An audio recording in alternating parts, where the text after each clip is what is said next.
And shifting our focus to more breaking news coming in, External Affairs Minister Jaishankar met the Polish Deputy Prime Minister, who is on a 3-day visit to India. The External Affairs Minister said, in the recent past, I have candidly shared our views on the Ukraine conflict and its implications. And while doing so, I've also repeatedly underlined that the selective targeting of India is both unfair and unjustified. And I do so again.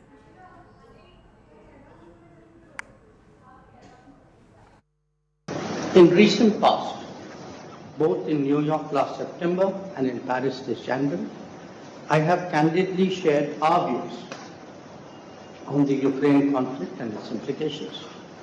While doing so, I have also repeatedly underlined that the selective targeting of India is both unfair and unjustified. I do so again today. Deputy Prime Minister.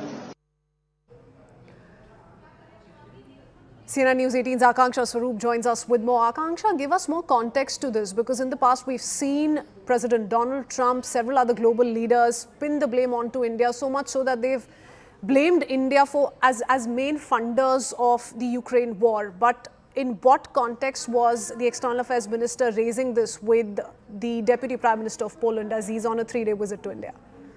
Right.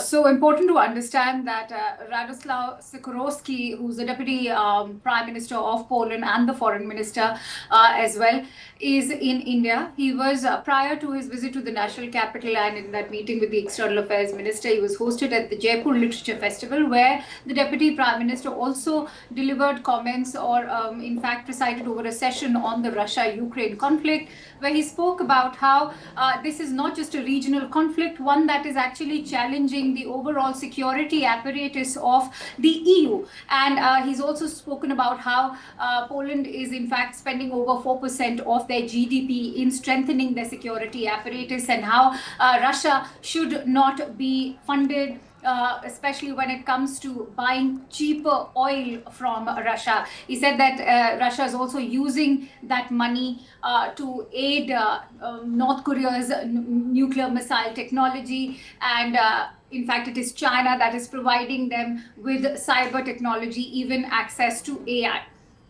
Coming to now India's purchases of the Russian oil and gas, that, as we all know, has gone significantly down ever since the US president actually slapped India with the tariffs. And when it comes to, say, the funding of Russia's war machinery, as you highlighted, that accusation has time again come from the White House, primarily from Donald Trump's advisors as well. But even the EU has been very vocal about how India needs to bring that down. And so External Affairs Minister Dr. S. Jaishankar, when he was referring to how there is this selective targeting of India, was clearly calling out why only India has been called out when, say, NATO allies like Turkey themselves had been purchasing oil from Russia.